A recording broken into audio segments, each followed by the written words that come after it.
Азыркы учурда дүйнө жүзү Россия менен Украина ортосундагы абалга көз салышууда. Ага отурлай эле президентибиз Садыр Жапаров 9-мартта парламенттин жыйынында эки мамлекеттин ортосунда абалга калыс өлкө болуш керектигин айтты. Бул боюнча коомчулук кандай пикирди карманат? Сиздер менен чогуу көрөбүз.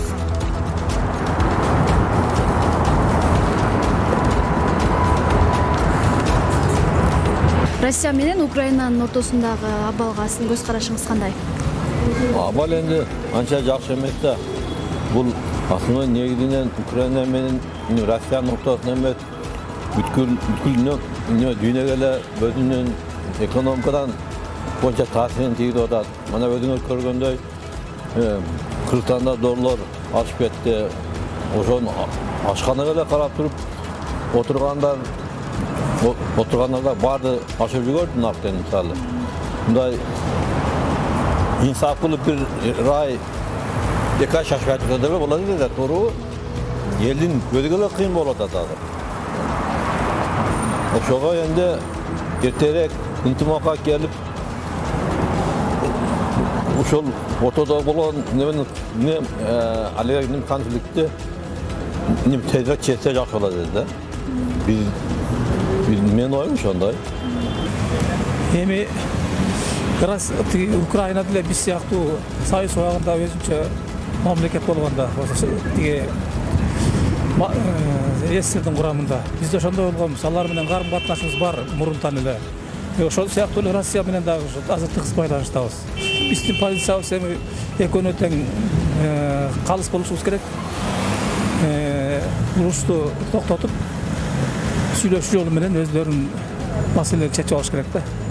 Менин көз карашым калыс, кимдики туура, кимдики калп, эми аны эки өлкөнүн расмий булактары расмий маалыматтарын окуп атабыз, эмне болот деп көрө жатабыз да.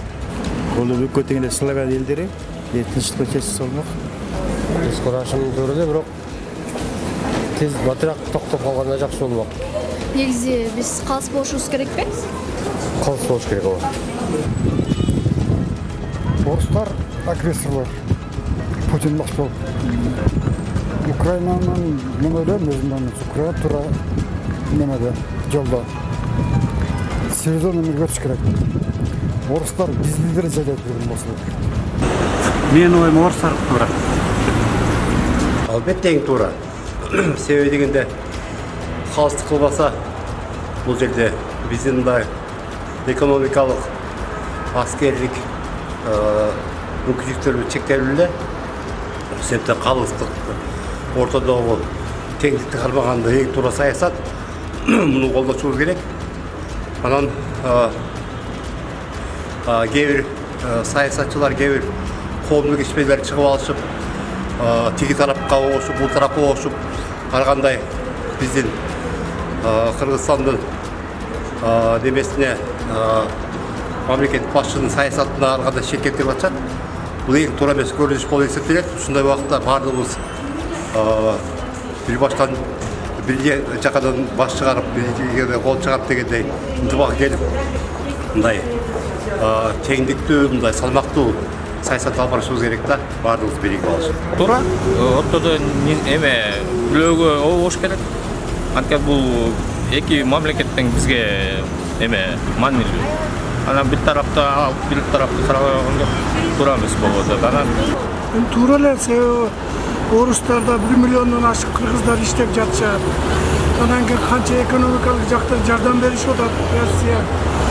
Украина кимге пайдасы тийди? Толук аларда согуш маалда да украиналардан аябай көп жанагы бандырлар чыгып туруп кайра СССРге каршы чечишкен да.